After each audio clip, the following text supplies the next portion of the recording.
Réponse des frères Grimm. Il était une fois un mari et son épouse qui souhaitaient depuis longtemps avoir un enfant. Un jour, enfin, la femme caressa l'espoir que le bon Dieu exaucerait ses vœux.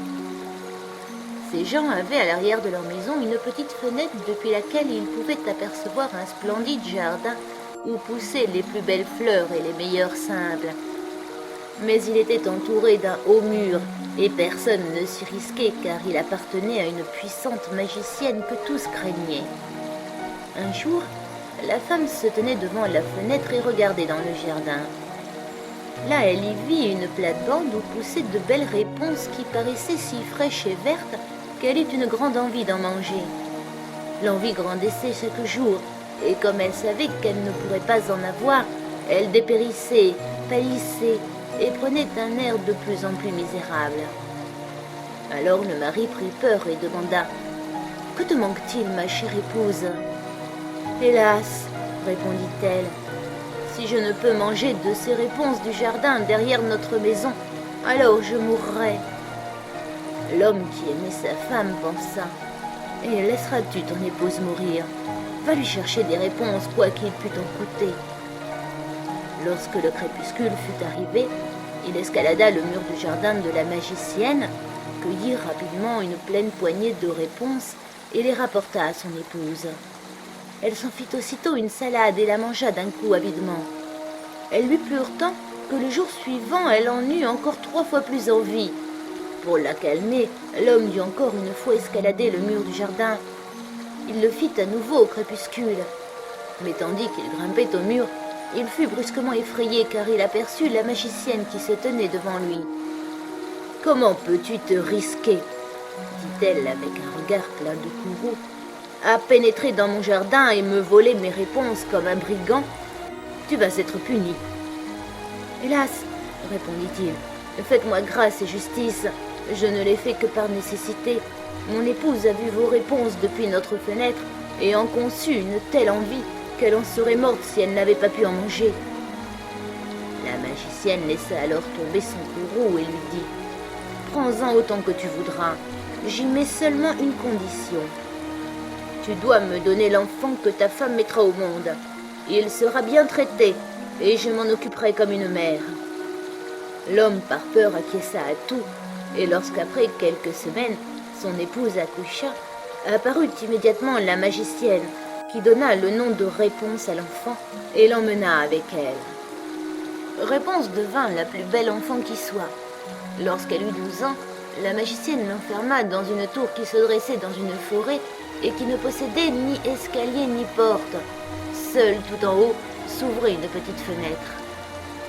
Quand la magicienne voulait entrer, elle se tenait au bas et appelait « Réponse, réponse, dénoue et lance vers moi tes cheveux. » Réponse avait de longs et splendides cheveux fins et filés comme de l'or.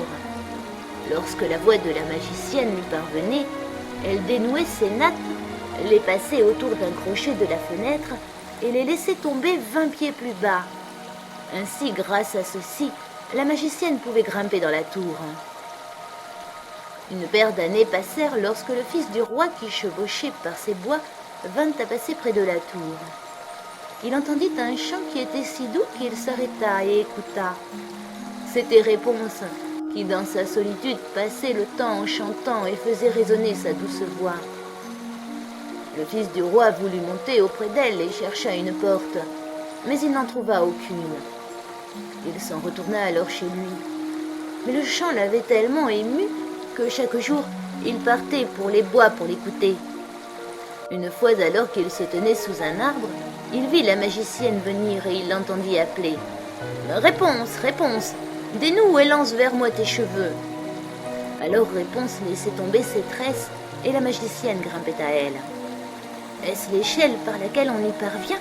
Alors je veux aussi une fois tenter ma chance. » Et le jour suivant, tandis que le crépuscule pointait, s'en alla-t-il vers la tour et appela.